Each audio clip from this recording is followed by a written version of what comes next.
செய்வனை வச்சிருக்கா இல்லைன்னா ஒரே ஒரு விஷயம் தான் காட்டும். என்ன காட்டும் தெரியுங்களா? உங்களுக்கு இப்போ எக்ஸாம்பிள் நீங்களே வச்சுக்கோங்க. உங்களுக்கு செய்வன் இருக்கலைன்னு உங்கள் பேர், டேட் ஆஃப் பர்த்து, அம்மா அப்பா பேரை போட்டு எல்லாமே கரெக்டாக போட்டுன்னா இப்போ உங்கள் கட்டம் எப்படி இருக்குது, உங்கள் தலையெழுத்து எப்படி இருக்குது, கட்டத்தில் இப்போ எப்படி போயிட்டுருக்கு, உங்கள் திசாபுத்தி எப்படி போயிட்டுருக்கு, அதில் உங்களுக்கு யார் உங்களுக்கு உங்கள் பேரில் உங்களுக்கு மந்திர கட்டு போட்டிருக்காங்களா, அந்த கட்டு போட்டது ஆணா பெண்ணா, எப்படி ஆணா பெண்ணா, இதுதான் காட்டும். அந்த நபர் கூடியே இருக்காங்களா தூரமாக இருக்காங்களா.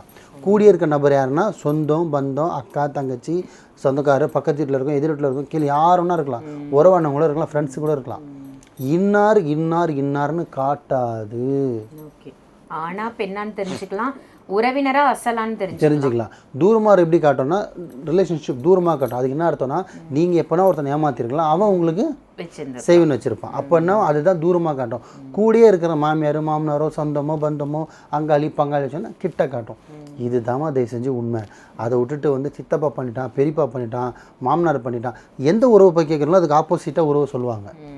தயவு செஞ்சு அந்த மாதிரி கேட்டு நீங்களும் ஏமாறாதீங்க.